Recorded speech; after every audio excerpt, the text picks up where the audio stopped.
Les damos la más cordial bienvenida a las Jornadas de Derecho en su segunda edición. En lo que son nuestras conferencias magistrales, el día de hoy tenemos el privilegio y como siempre la generosidad de que nos comparta su reflexión el maestro Rafael Uriel Cabrera Carrera. Él, como egresado destacado de la Facultad de Ciencias Políticas y Sociales de la UNAM, es analista de inteligencia para América Latina de Pinkerton en Microsoft. Cabrera también fue encargado de la Unidad de Inteligencia Corporativa del Banco Sabadell en México, así como subdirector de Vinculación Estratégica en la Comisión de Derechos Humanos en la entonces Distrito Federal. Ha sido sobre todo y es un especialista en temas de seguridad, en particular tanto en inteligencia, en consultoría privada, como en aspectos también de la propia Cámara de Diputados. Ya hemos tenido la oportunidad de escuchar reflexiones del maestro Rafael y hoy pues estamos en este análisis que hará de la conferencia magistral sobre el conflicto Hamas e Israel. Adelante, por favor, maestro. Muchas gracias por la invitación, Perla. Muy contento de compartir una serie de reflexiones con ustedes, sobre todo uno de los temas que está, digamos, en boga en la agenda pública internacional y yo creo que vale la pena hacer una reflexión y un pequeño repaso, un breve repaso de los factores que han conllevado a que estamos viviendo la actual situación. Bueno, quiero empezar la presentación.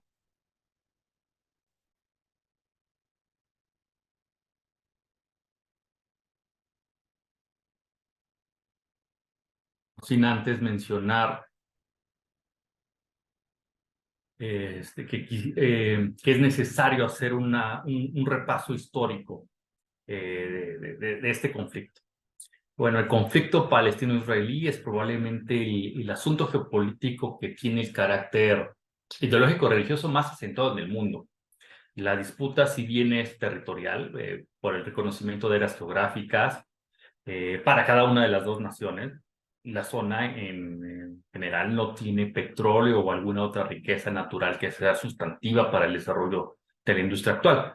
Pero como les comentaba, para entender este conflicto es necesario remontarnos a finales del siglo XIX. ¿Por qué hago este énfasis en hacer una recopilación histórica? Porque desafortunadamente en el debate público y en la agenda mediática de hoy en día se hace un mal trato de este tema, en el cual invariablemente se llega a una pregunta que yo considero que es bastante perversa, imprudente, sobre quién tiene el derecho histórico, territorial para vivir en esta zona. Me parece que es una pregunta que no tiene una respuesta como tal, que no debe ser respondida porque hay pueblos viviendo y sufriendo las consecuencias de este conflicto geopolítico, pero por tal motivo quisiera hacer esta breve introducción histórica al conflicto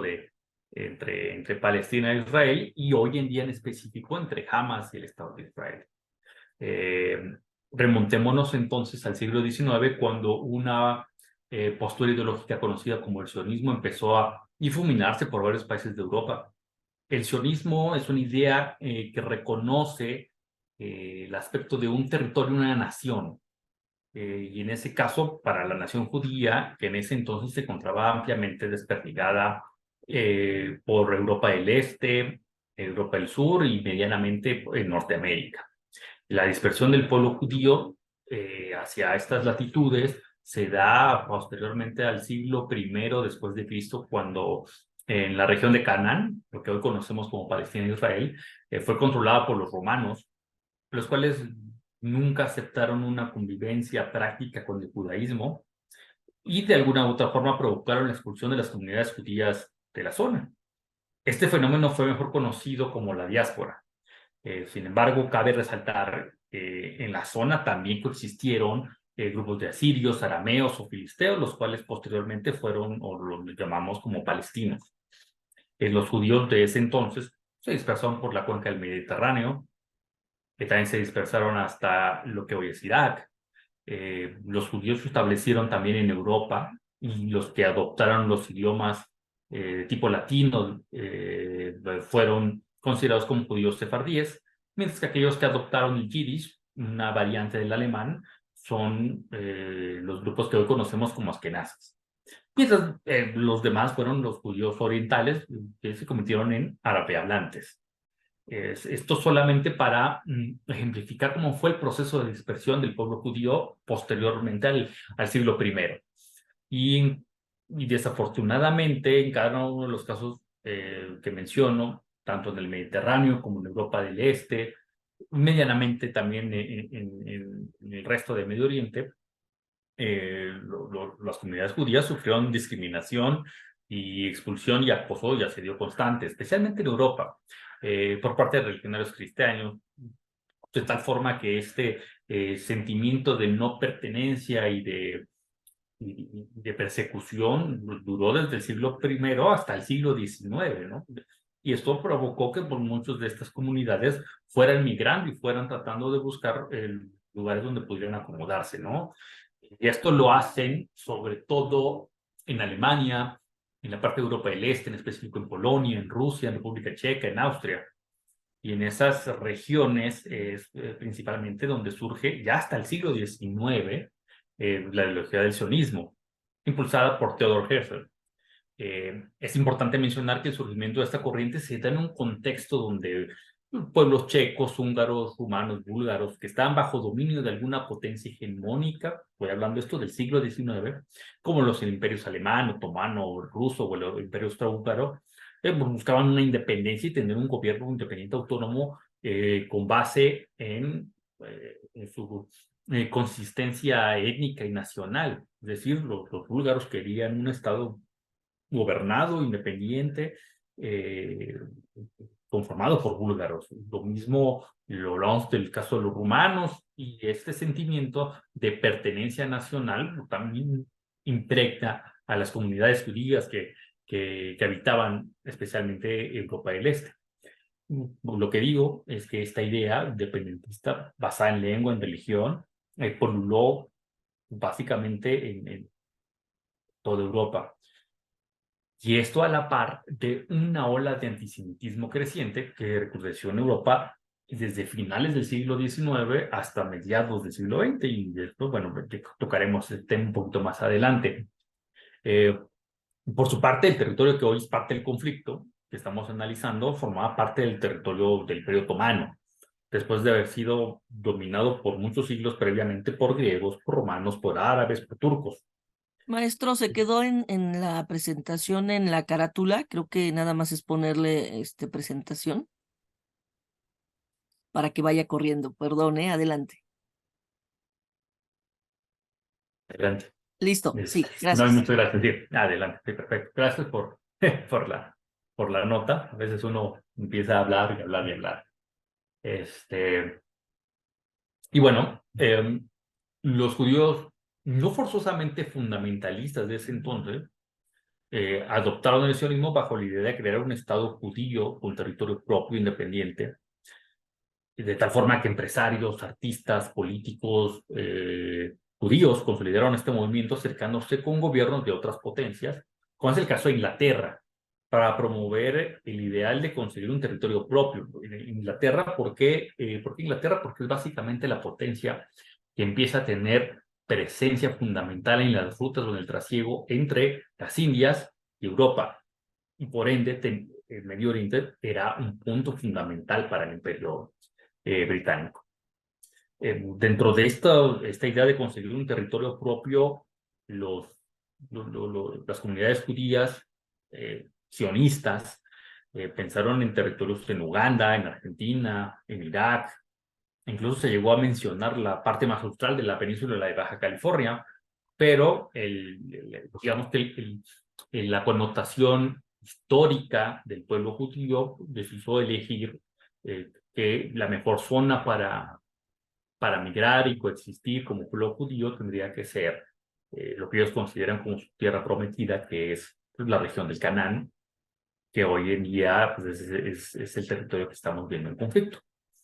Y es así que los flujos migratorios de judíos a la región fue alentada desde finales del siglo XIX por el movimiento sionista, de tal forma que para 1882 se fundó la primera colonia agrícola judía en Palestina, especialmente en la zona de Haifa. A partir de ese entonces, Theodor Herzl realizó gestiones diplomáticas tanto con el gobierno de Alemania como con el Imperio Otomano para permitir la llegada de judíos a la región de Medio Oriente, pues bajo la promesa de detonar económicamente esa región en específico, ¿no? Y especialmente en la producción agrícola. Por su parte, el gobierno del Reino Unido fue mucho más cauteloso con ese proceso, primero por el temor de lo que ya comentaba, que el establecimiento de colonias judías en Medio Oriente pusiera en desequilibrio las rutas de las Indias hacia Europa, que cruzaban por Medio Oriente. Pero no es hasta 1917 que el ministro de Asuntos Exteriores del Reino Unido, el ministro Arthur Balfour, ve con buenos ojos las ideas sionistas y promueve la idea de un Estado para el pueblo judío en Medio Oriente. Sin embargo, la declaración de Balfour viene o tenía en ese entonces como premisa que el establecimiento del Estado judío debía convivir con las poblaciones existentes de árabes en la región. Lo que estoy intentando decir es que en todo momento la participación del Reino Unido para permitir o promover los flujos migratorios hacia Medio Oriente fue primeramente muy cautelosa, de no provocar una serie de desequilibrios y no tanto por un aspecto de idealismo o de un extraño dejo de justicia social, sino de mantener de forma pacífica y organizada una de las regiones más importantes económicamente para ellos y geoestratégicas para el trasiego de las mercancías que venían desde las Indias o inclusive desde la parte más oriental de Asia hacia Europa. Y este fue el primer problema que se advirtió, pues a las comunidades árabes nunca vieron con buenos ojos los permisos para el establecimiento de poblaciones judías en esa zona. Recordemos que había poblaciones existentes viviendo en esa zona y que de repente, bueno, tendrían que empezar a convivir primero con centenares de personas, después con miles de personas que fueron formando o conformando colonias, territorio que hoy es considerado como Israel o Palestina. Sin embargo, al finalizar la Primera Guerra Mundial, las grandes potencias hegemónicas que mantenían control sobre otros territorios perdieron sus colonias. En específico, estoy pensando en Alemania, el Imperio Austrohúngaro y el Imperio Otomano, que son pues, las potencias que durante la Primera Guerra Mundial pierden ante las potencias aliadas. Y uno de las principales consecuencias de la Primera Guerra Mundial es una serie de cambios monumentales en lo que hoy conseguimos o percibimos como estados nacionales. Hay una desintegración de las grandes potencias perdedoras, pierden colonias, pierden territorios que habían tenido dominio por siglos, y empezamos a ver el surgimiento de nuevos estados-nación de forma independiente. Y esto crea un caos en los primeros meses, porque hay una convulsión internacional al entender que existirían nuevos estados y cada uno de ellos con cierto posicionamiento geoestratégico en el mundo. Y en este caso, uno de los grandes perdedores es el Imperio Otomano, que tras el Tratado de Sèvres en 1920, digamos, este tratado enmarcado dentro de los famosos tratados de Versalles, o como algunos les dicen, los tratados de los suburbios de París, pues son una serie de tratados internacionales en los cuales se establece cómo va a ser la pérdida territorial de los países que perdieron la Primera Guerra Mundial, ¿no? Podemos hablar que en Alemania, aparte de perder sus colonias, Alemania pierde Alsacia y Lorena, ¿no? Que había sido un territorio que habían obtenido de Francia. El Imperio Austrohúngaro se desintegra, y en específico en el caso del Imperio Otomano, lo que hoy es Turquía, pierde sus territorios en Bulgaria, en Grecia, y sobre todo el control que tenía sobre el Medio Oriente, hasta Irak. Pero incluso años antes, cuando transcurría la Primera Guerra Mundial, comenzaba ya la idea de que el Imperio Otomano perdería sus territorios si los países aliados ganaban la Primera Guerra Mundial. Y en específico, cuando hablo de los países que tenían en idea hacer una partición del Imperio Otomano, en caso de que las potencias perdedoras no tuvieran éxito en su aventura militar, Francia y Reino Unido harían una división territorial de esta zona. Y lo hicieron esta división territorial no solamente en Medio Oriente, sino también en África, sino también en Asia, y digamos que hicieron una serie de particiones, estas dos grandes potencias. Y por medio del tratado, un tratado secreto firmado en 1916, conocido como el Acuerdo Sykes-Picot, por el nombre de los funcionarios que negociaron en este acuerdo, Mark Sykes y François Georges Picot, estas potencias se dividieron sus áreas de influencia con el objetivo de ocupar lugares estratégicos y los puertos fundamentales para el comercio mundial en Medio Oriente. Y de esta forma estas potencias trazaron líneas fronterizas arbitrarias que llevaron a la creación de casi todos los países como se les conoce en la actualidad de Medio Oriente. Gran Bretaña se quedó con el control de las áreas de la línea de la costa del mar Mediterráneo hasta el río Jordania, incluyendo Jordania, el sur de Irak y los puertos de Haifa y Acre. Por su parte, los franceses les tocó el sureste de Turquía, el noreste de Irak, Siria y Líbano. Y como podemos ver, esta división territorial tuvo sus semejanzas con la Conferencia de Berlín, por la cual las potencias europeas se dividieron África imponiendo fronteras arbitrarias. Esto en el siglo XIX, y ocasionando los problemas étnicos religiosos que incluso hoy podemos observar también en África. Por eso es que vemos todavía conflictos latentes con el caso de Níger, el caso de Nigeria, el caso de Eritrea, el caso de Sudán y Sudán del Sur, por solo mencionar algunos de los conflictos estratégicos más importantes de África hoy en día y que son consecuencia de estas divisiones territoriales que hicieron las grandes potencias europeas desde el siglo XIX hasta las primeras décadas del siglo XX. Y otro ejemplo, en el caso de Medio Oriente, de estas creaciones de estados de forma arbitraria es el Líbano, donde los franceses contemplaban la posibilidad de alojar a las poblaciones cristianas de Medio Oriente. Por eso la diversidad étnica religiosa del país que se traslada a la división de los cuerpos de poder en un escabroso equilibrio religioso que hoy se sostiene medianamente al Líbano. Pero el periodo de guerras, a pesar de las restricciones que impuso el Reino Unido para los flujos migratorios en Medio Oriente, en 1935, y en este contexto de caos que ya les menciono, que había casi medio millón de judíos viviendo en el territorio que hoy se encuentra en disputa. Y en ese proceso, en ese ínter entre guerras, todos conocemos el crecimiento de las ideologías totalitarias absolutistas como el nazismo y el fascismo en Europa. Y evidentemente tenían una carga importante en un discurso de odio racial, étnico y religioso contra cualquier cosa que no fueran ellos considerados como algo católico o germánico en los países de Europa Central y de Europa del Norte. Esto provoca o incentiva que todavía muchos mayores flujos migratorios empiecen a buscar dónde tener una vida segura. Las comunidades judías, tanto separatistas como askenazis.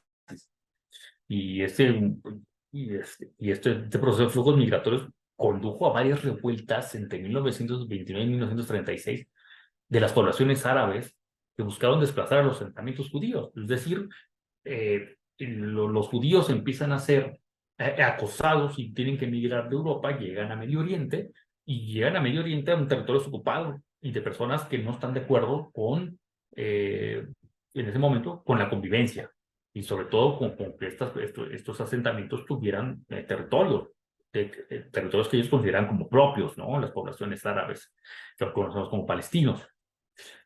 Y bueno, se generan una serie de revueltas, muchas de ellas violentas, y para defenderse los judíos se organizan y crearon cuerpos de defensa, conocido como la Haganah, por ejemplo, y crearon y tuvieron la necesidad de crear instituciones con organigramas complejos, propias de un Estado, como una asamblea y la figura de un liderazgo representado en Ben Gurión.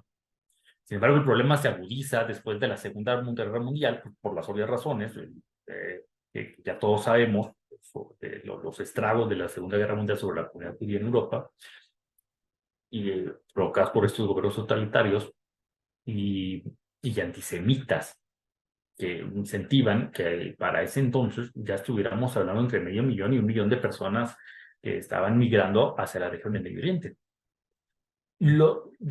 También quisiera hacer un pequeño paréntesis, que también hablamos un poco de esta desigualdad del proceso o de los flujos migratorios judíos hacia Medio Oriente, porque digamos, los judíos más privilegiados, los que eran empresarios, artistas, científicos, académicos o deportistas, fueron acogidos por el Reino Unido o Estados Unidos, en menor medida en América Latina. Pero la mayoría de las personas que se quedaron sin nada y que tuvieron que buscar una forma de coexistencia, migraron hacia Medio Oriente. Y en primera, por la promoción y el apoyo que dieron las comunidades judías para ayudar a estas personas, sobre todo comunidades judías que ya habían estado establecidas en Medio Oriente, y en segundo, por la aquiescencia indirecta de las potencias aliadas. Ya para 1945, ya había alrededor de un millón de judíos viviendo en Medio Oriente. Las tensiones entre árabes y judíos eran tales que el Reino Unido tuvo que poner límites a los flujos migratorios.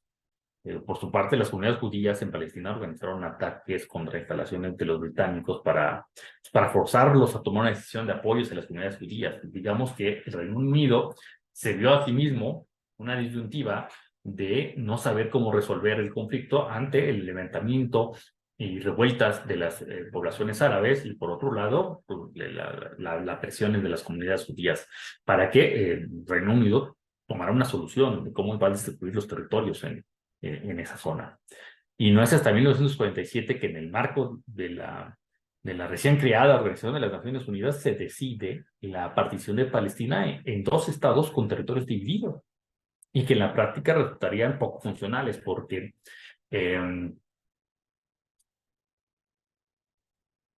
podemos ver el territorio en esta lámina, parte de Medio Oriente,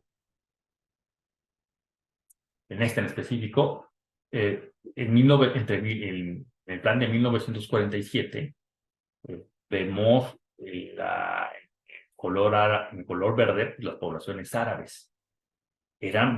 Básicamente estamos viendo un estado partido.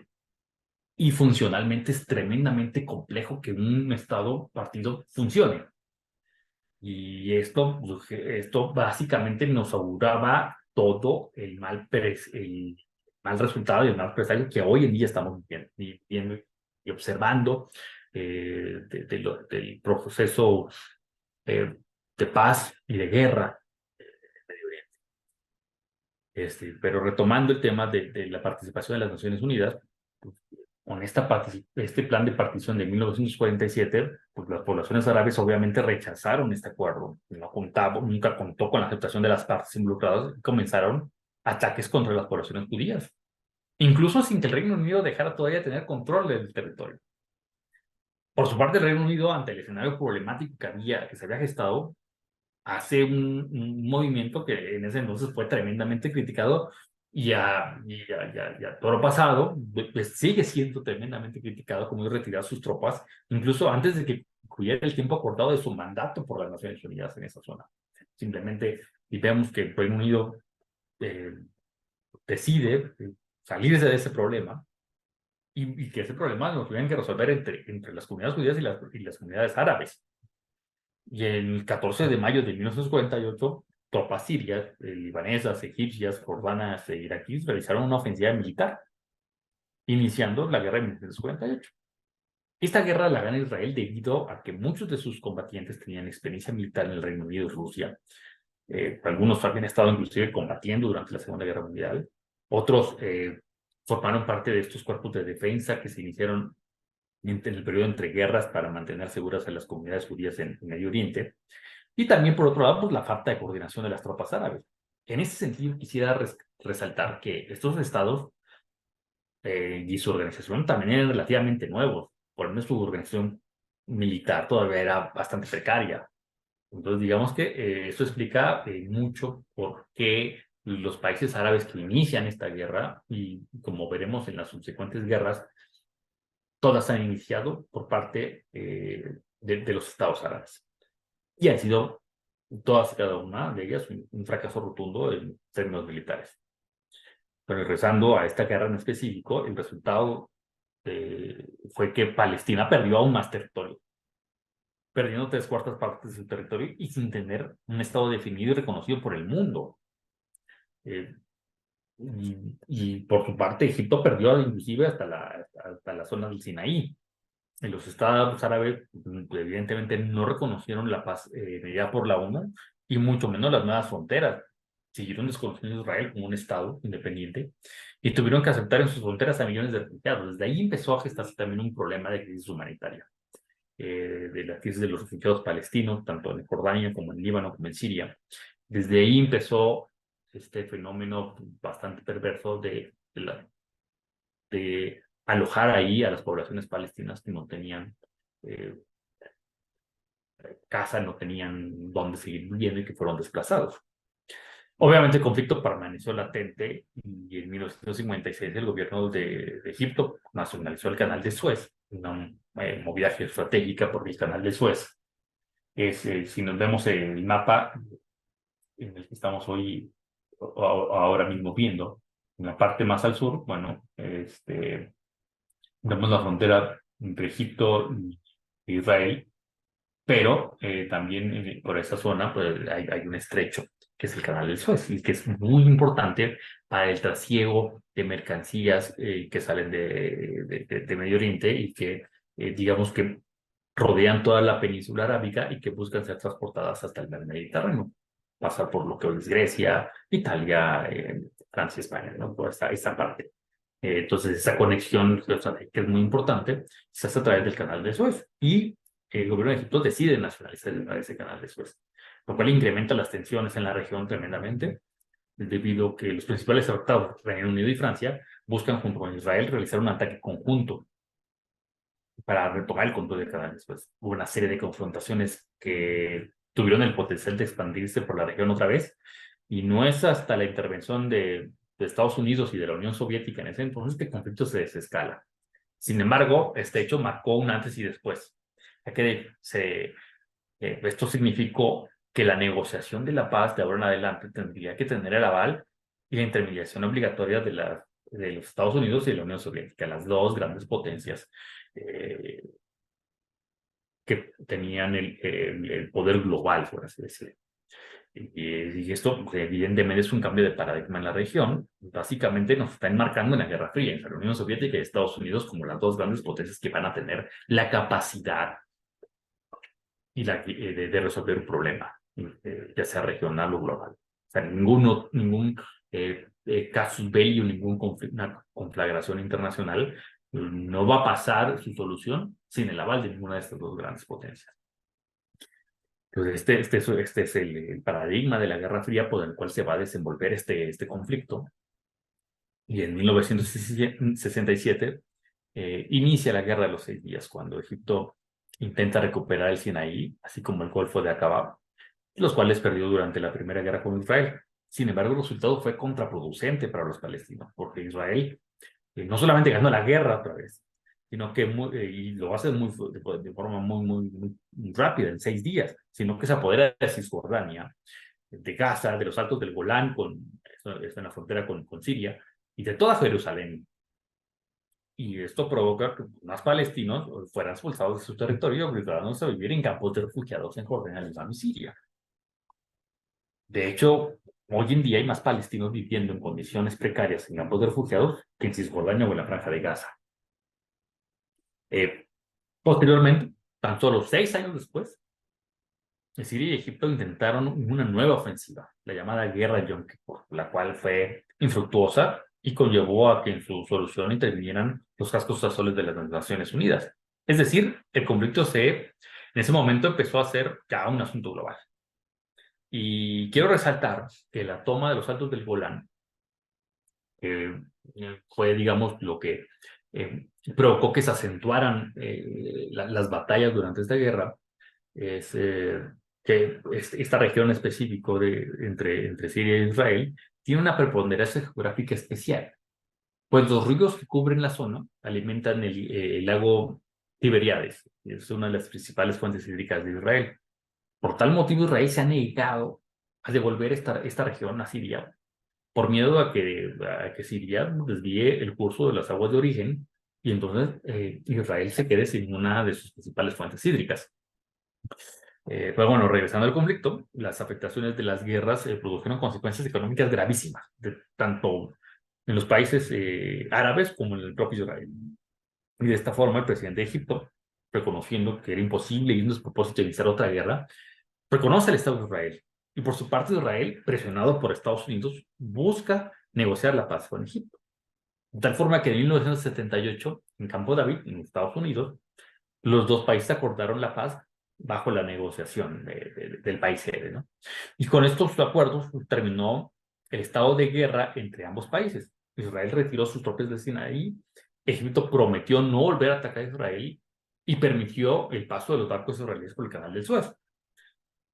En este mismo contexto, la Organización de la Liberación de Palestina, la OLP, de la cual hablaremos más adelante, y los países árabes condenaron duramente a Egipto, especialmente porque Israel en 1980 decidió no devolver los Altos del Golán y estableció que jamás reconocería a Cisjordania como un territorio palestino independiente. Digamos que una vez hecho este proceso de paz entre Egipto e Israel, se radicaliza el gobierno de Israel.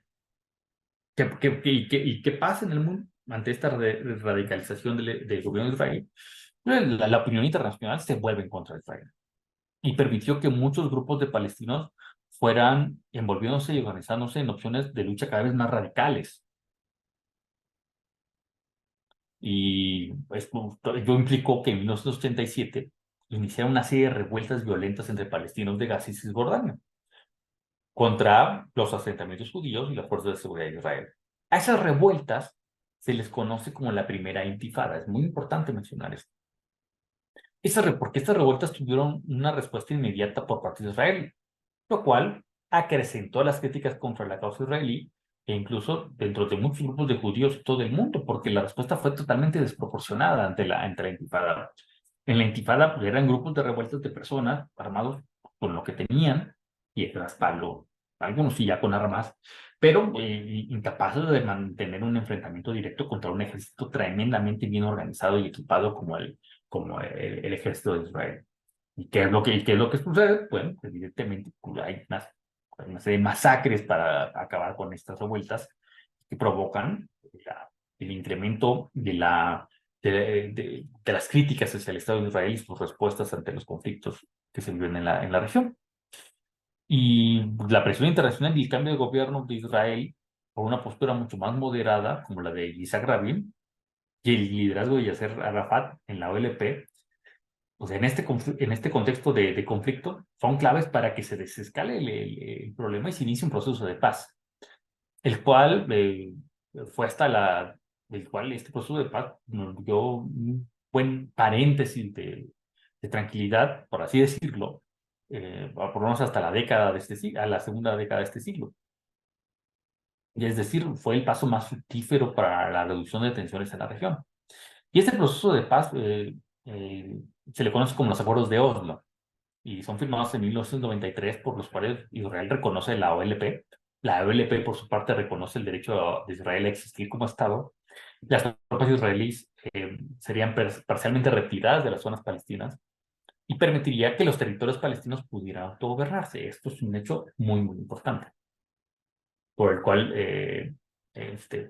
nos va a ayudar a entender qué es lo que está pasando con los grupos integristas que gobiernan los territorios palestinos hoy en día.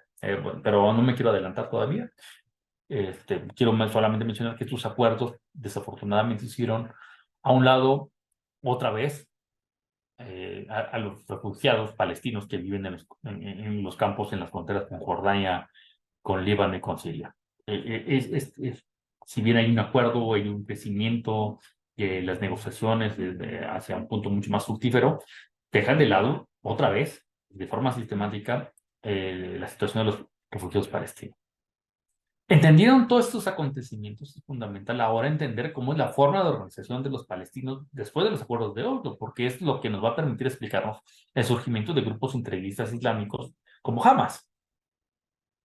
Y bueno, para eso quisiera yo recalcar que la OLP, de la que hemos hablado hace unos momentos, es la organización de la que parte toda la organización administrativa palestina. Esto nos dice que la OLP era una organización tremendamente bien estructurada de los palestinos para realizar tareas de representación independiente y y nos dice que los palestinos logran tener una estructura orgánica de este nivel hasta los años 70, digo 60 o entre 60 y 70 del siglo pasado. Es decir, en cuanto a términos organizativos, Israel le llevaba ya por lo menos unos 40 años de ventaja a la organización de los grupos palestinos. Y en 1964, que surgió esta OLP, con el objetivo de liberar Palestina bajo una lucha armada, eso sí, desde un principio, teniendo como uno de los principales líderes a Yasser Arafat, quien a su vez era partidario del Fatah. ¿Qué es Al-Fatah? Me gustaría también hacer otro paréntesis.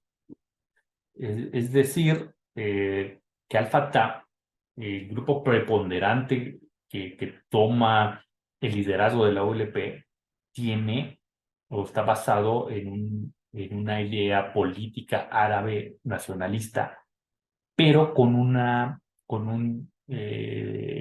característica secular, es decir, una separación entre la religión y el Estado. Y eso es fundamental, porque eso permite que haya un mayor acercamiento entre las partes a discusión en el proceso de paz. Si hubiera sido en ese entonces un gobierno de derecha de Israel, un grupo fundamentalista de integrismo islámico, difícilmente se hubiera podido llegar a algún acuerdo de paz. Y les digo algo, ese es básicamente el contexto que estamos viviendo hoy en día. Partido de derecha en Israel, conservador, y del caso de Gaza, un grupo integrista islámico radical. Entonces, evidentemente, es imposible pensar en un acuerdo de paz hoy en día, como no lo pudimos pensar en 1960. Después de la Guerra de los 6 días, la WP, de hecho, se exilió en el Líbano, donde siguió con su lucha armada, lo que provocó que Israel también invadiera Líbano para buscar exterminar a la OLP.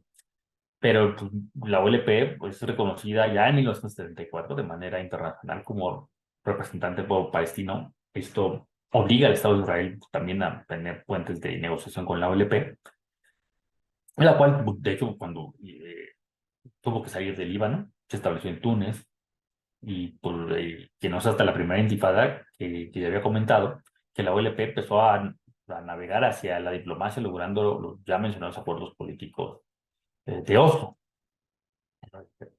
Y los acuerdos de Oslo lograron que la OLP se convirtiera posteriormente en la Autoridad Nacional Palestina, es decir, el primer gobierno reconocido de los palestinos.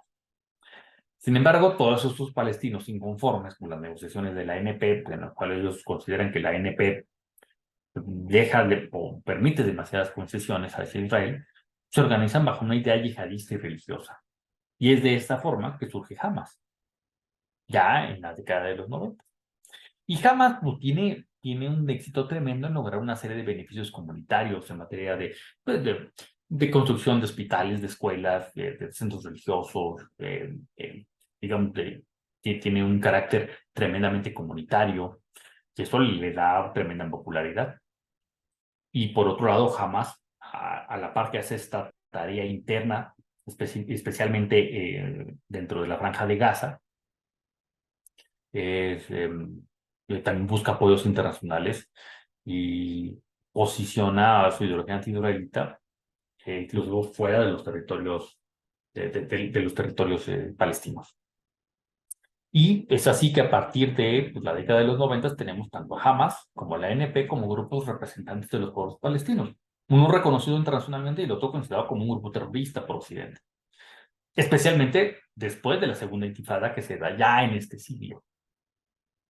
Porque Hamas en el año 2000 organizó una serie de revueltas violentas que no fueron exitosas, evidentemente, en términos geográficos, porque permitieron o dieron lugar a que el ejército israelí ocupara ciertas áreas de Gaza.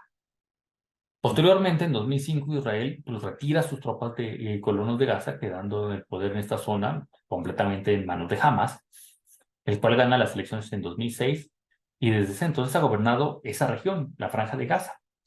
Y aunque han habido alguna serie de acercamientos, tanto de la ANP y de tener un gobierno de coalición con Hamas, pues no han sido fructíferos. Ya a la fecha, bueno, tenemos a la ANP gobernando Cisjordania y a Hamas gobernando la Franja de Gaza. Esto, a la par, se ha dado de un proceso en el que Israel y Egipto pues, han buscado aislar a Gaza a través de bloqueos, ocasionando esto de forma directa en el empobrecimiento de los palestinos en la Franja de Gaza. A su vez, desde comienzos de esta década, Israel ha promovido la construcción de asentamientos que han desplazado a los palestinos tanto en Cisjordania como en Gaza, lo cual ha reavivado el conflicto hasta desembocar en el ataque terrorista sin precedentes que sucedió el pasado 6 de octubre. Este ataque viene después de que importantes potencias regionales como Jordania, Kuwait, Siria, ya han logrado acuerdos de paz con Israel, lo cual ha quitado los apoyos sustanciales de los países árabes a la causa palestina. Esto ha hablado también de mayor ejercicio de negociación promovido por Medio Oriente para que se logren distintos acuerdos de paz con los países más importantes del Medio Oriente y aislar políticamente y a nivel internacional a los grupos palestinos y específicamente a Hamas. De hecho, y ya en este contexto de negociaciones de paz, la negociación que está siendo promovida por el gobierno actual de Estados Unidos entre Arabia Saudita e Israel, Arabia Saudita, una de las grandes potencias del Medio Oriente, y un posible acuerdo de paz entre los dos países, entre Israel y Arabia Saudita, pues tendrá un impacto bastante negativo en las capacidades y en los recursos de Hamas, porque Arabia Saudita alberga muchísimos movimientos políticos pro-palestinos. Y al perder un apoyo como el de Arabia Saudita, Hamas de una forma desesperada busca dar un golpe de la mesa y ralentizar este proceso de paz, que en la práctica dejaría a los territorios palestinos únicamente con el apoyo de Irán y Hezbollah en el Líbano. Básicamente sería una condena contra la causa palestina y sería, un paso hacia adelante en los procesos de negociación de paz que tiene Israel con sus países vecinos. ¿Y en qué consistió pues, este ataque del 7 de octubre? Pues, bueno, el 7 de octubre, durante las celebraciones del Sabbat, Israel, grupos militantes de Hamas incursionaron en la frontera de Israel con Gaza.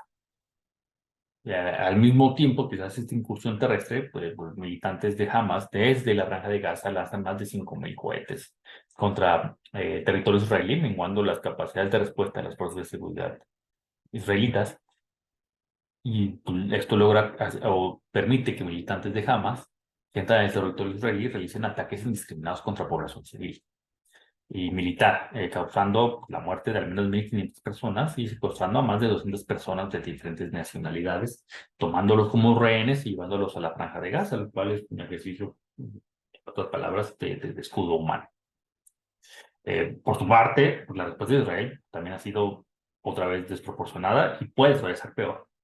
Y alrededor de más de 3.000 personas en la Franja de Gaza han sido muertas por estos ataques que se han hecho todavía, digamos, ataques aéreos desde Israel hacia Gaza.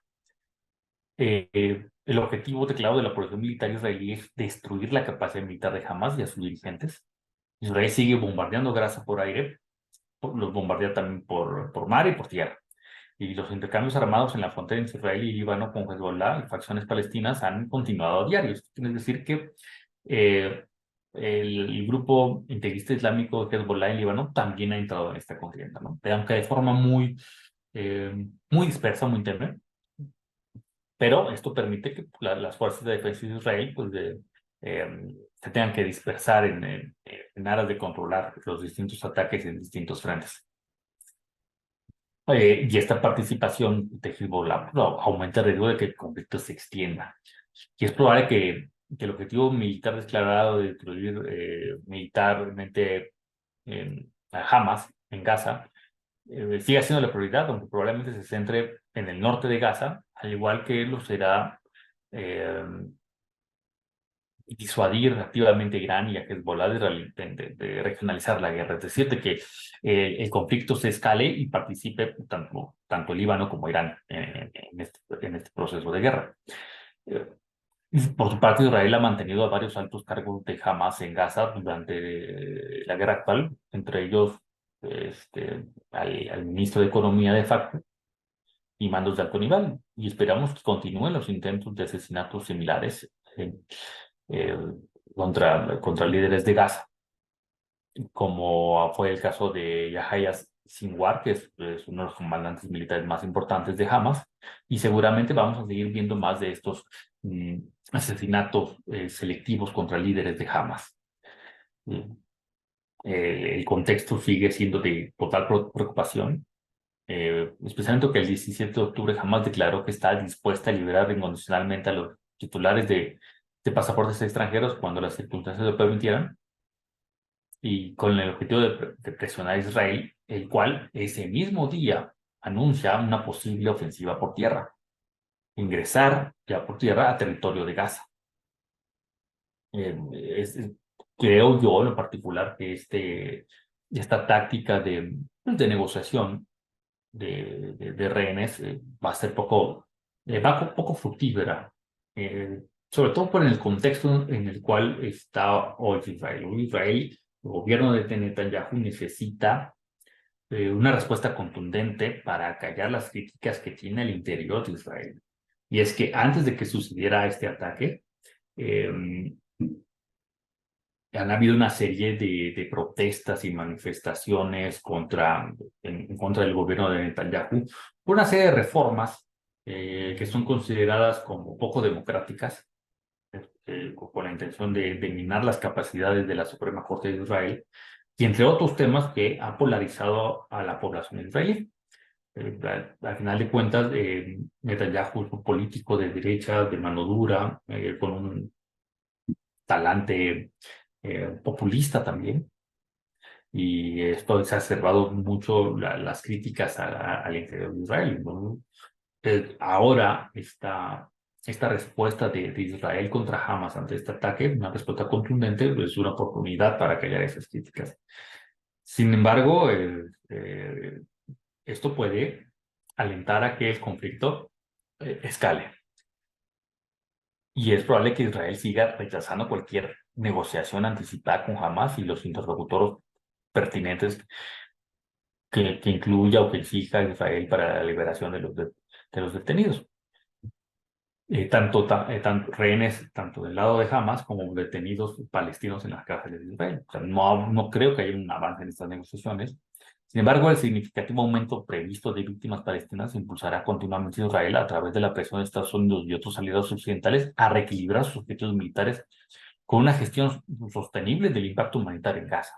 Porque un ataque desmedido por parte de Israel pues va a alentar algo que ya empieza a suceder, que es una serie de críticas sociales a nivel internacional contra el Estado de Israel. Pues vemos protestas pro-palestinas en Europa, en Medio Oriente, en Estados Unidos, en Canadá, varias de ellas también en América Latina, o algunas en Australia, o en algunos países del este de Asia.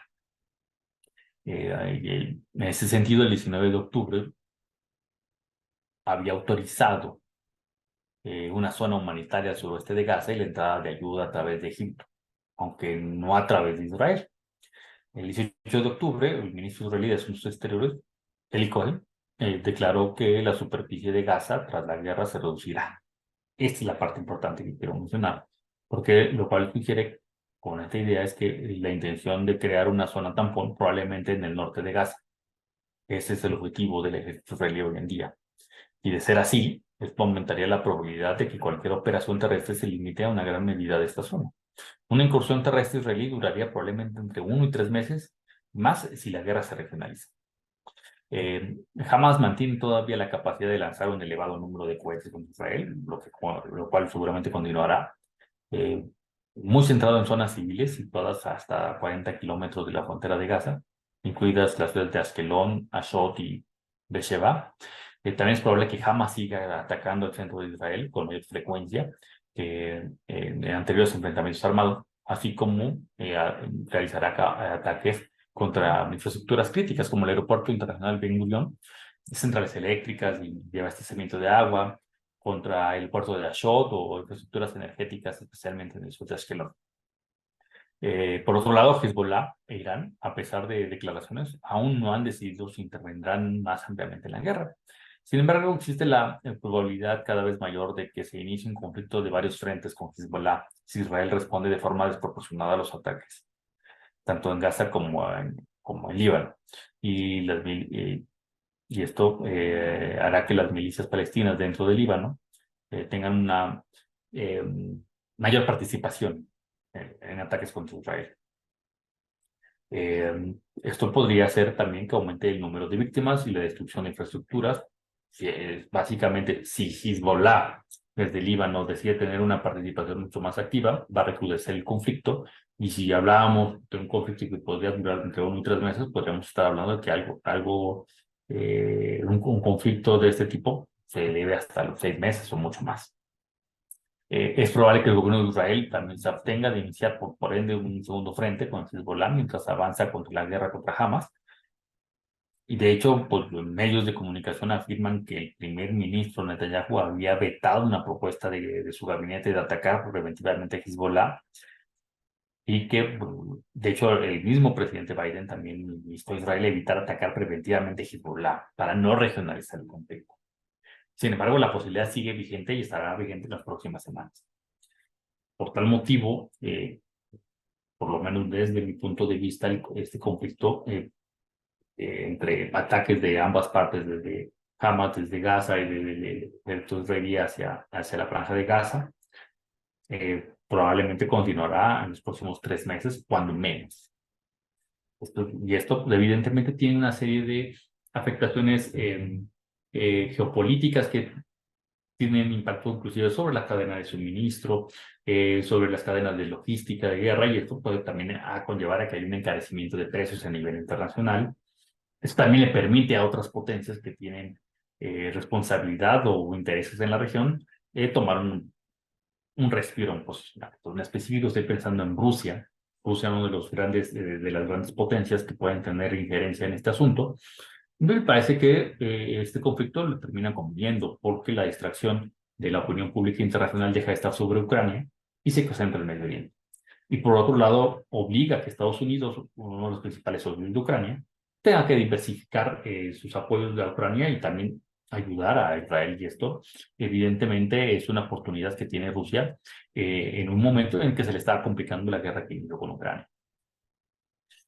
¿Cuál es la participación de Rusia en específico en este conflicto? Es muy ambigua, porque de hecho, hasta antes del conflicto, la relación entre Netanyahu y Putin era relativamente buena, había cierta admiración, porque al final de cuentas son dos políticos con características de mando muy similares y donde históricamente Rusia, a diferencia de otros conflictos en los cuales tiene enfrentamientos diplomáticos con Estados Unidos, en el caso de Israel, al haber una serie de lazos históricos entre Israel y Rusia, porque muchos de los judíos que hoy en día viven en Israel son de origen ruso.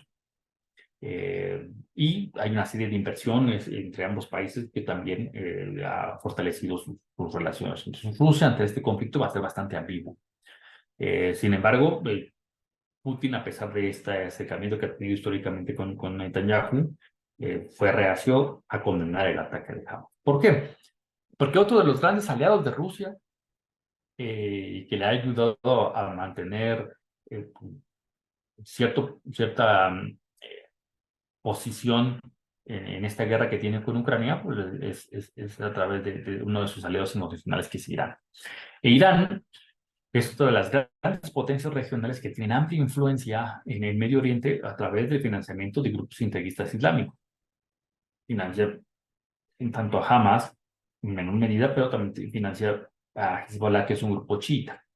¿Por qué menciono que se enfocan en ayudar a grupos chiitas? Porque básicamente la religión preponderante en Irán es la religión musulmana de carácter chiita. Porque hay una serie también de lazos Líbano e Irán muy importantes y que a través de estos lazos le permite seguir teniendo una posición de liderazgo a Irán en la región.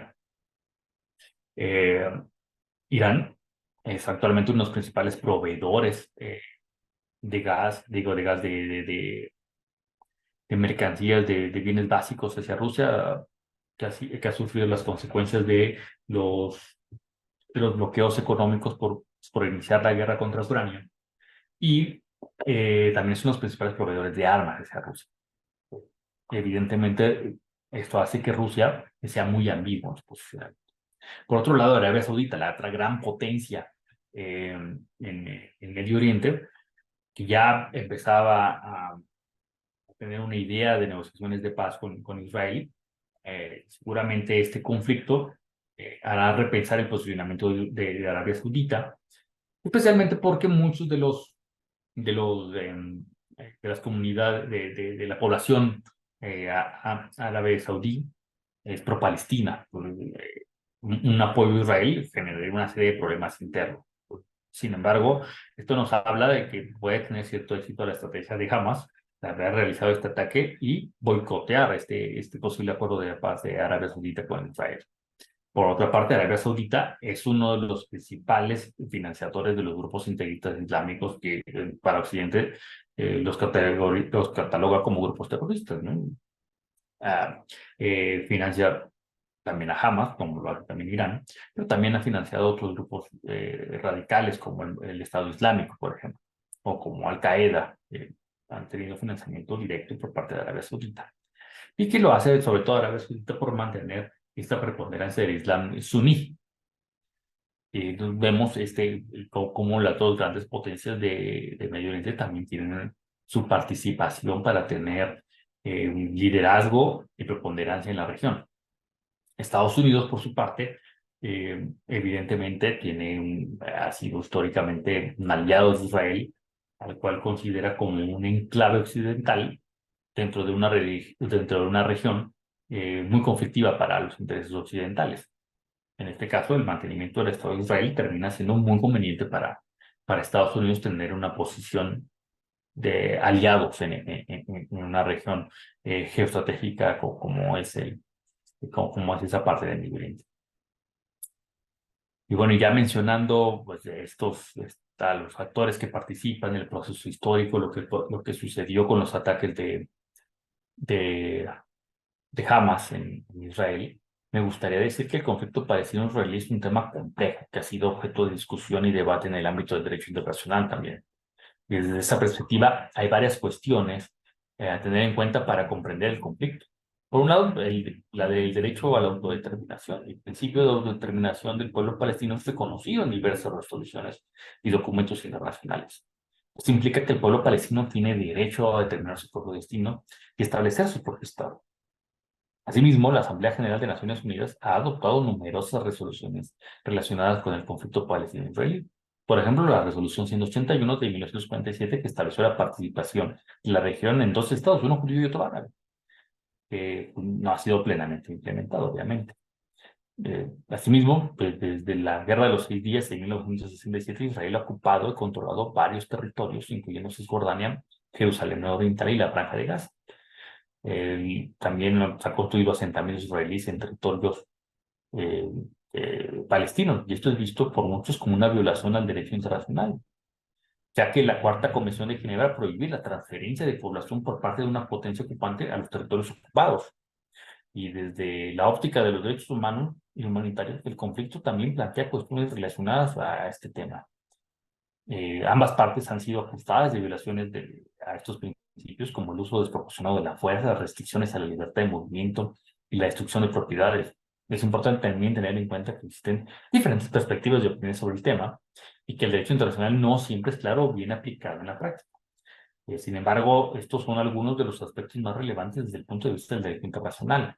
Y ahorita porque me he centrado específicamente en el Estado de Israel, pero también el derecho internacional nos hace voltear a ver hacia Hamas. Hamas como una organización tiene un gobierno de facto en la Franja de Gaza, ha sido también objeto de controversia en relación a las violaciones de derechos humanos. Algunos informes y organizaciones han acusado a Hamas de cometer abusos contra derechos humanos, como ejecuciones extrajudiciales, torturas y restricciones a la libertad de expresión, entre otros. Por ejemplo, se han documentado casos de ejecuciones extrajudiciales por parte de Hamas, donde se acusa a personas de colaborar con Israel sin un debido proceso o juicio justo. Asimismo, ha habido informes de tortura de prisioneros, restricciones a la libertad de expresión y financiación en áreas bajo control de Hamas. Sin embargo, también es importante tener en cuenta que el conflicto palestino-israelí como complejo que es, y ambas partes han sido acusadas de violaciones de derechos humanos en diferentes momentos, probablemente seguiremos viendo estas violaciones a los derechos humanos y al derecho internacional, tanto Hamas como tanto acusaciones tanto a Hamas como al propio gobierno de Israel. Y finalizando en específico el tema de Hamas, la responsabilidad de Hamas en la violación de derechos humanos es un tema que aún se debate y depende de la perspectiva y las fuentes de información consideradas, porque al final de cuentas algunos consideran que no es una organización estatal, otros lo consideran como una organización de gobierno que tiene capacidad de poder sobre la población que administra y que por eso tiene responsabilidades como las de cualquier otro gobierno o cualquier otro estado. Pero a lo que quiero llegar y la conclusión en la cual quiero enfocarme es que conociendo estos hechos y cómo han sido los procesos desde los flujos migratorios, el no reconocimiento de ninguna de las partes, el escalamiento de los conflictos, las respuestas desproporcionadas, la radicalización de las posturas, la intervención sobre todo de terceros actores en la región, han hecho que no tengamos una respuesta de cómo debe ser la resolución del conflicto. Hasta el momento pareciera que no hay un proceso de entendimiento en el cual nos haga pensar en el mediano plazo en la consistencia de dos estados, tanto uno palestino como uno israelí. Esto, me preguntan hoy en día, esto parece ser imposible, y me gustaría que esta reflexión nos quedara para evitar otra vez lo que les decía desde el principio de la ponencia, y no caer en esta tentación de responder quién tiene el derecho histórico sobre esta región, porque el responder uno u otro lado implicaría que desconoceríamos o que rechazaríamos la existencia del otro bando. Y si reconociéramos el derecho histórico de Israel, y ¿qué sucedería? Tendríamos nosotros que pensar en desplazamiento de los palestinos, o por otra parte, si damos la razón a la causa palestina, eso implicaría que tendríamos que desplazar a través de las comunidades judías de la región. Básicamente, por ahí no pasa la respuesta. Pero también nos deja un entendimiento que ninguna solución va a pasar sin un proceso de negociación y de fortalecimiento del derecho internacional público sobre el análisis y el debate del conflicto histórico que hoy en día pues, que concentra la atención de la agenda pública internacional.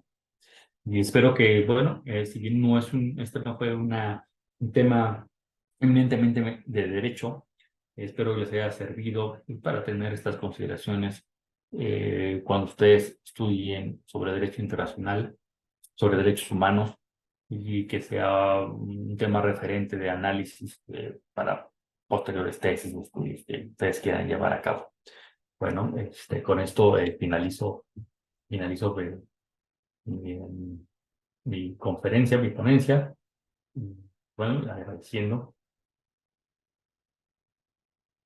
Gracias, maestro. Pues antes que nada, muy interesante. Yo creo que, como bien señalas, es una parte pues que está en curso, ¿no? Y que tampoco es gratuita. Y yo creo que el enfoque que se plasma es justo eso, dar primero las informaciones, los datos duros, más que los adjetivos o las circunstancias, ¿no? Y creo que también es muy prudente ir viendo el día a día y haciendo aquí el compromiso de que pudiéramos en un lapso razonable, pues revalorar, ¿no? En función de esta presentación y pues de nueva cuenta también al alumnado exhortarles a que puedan repasar, ver, creo que esta modalidad que nos está permitiendo la virtualidad y el canal de nuestra propia unidad, pues puede propiciarles que en otros momentos lleven a cabo estas reflexiones, lo pongan pausa, lo vuelvan a proyectar para que puedan pues ir viendo la complejidad y que pues se pareciera, entre comillas,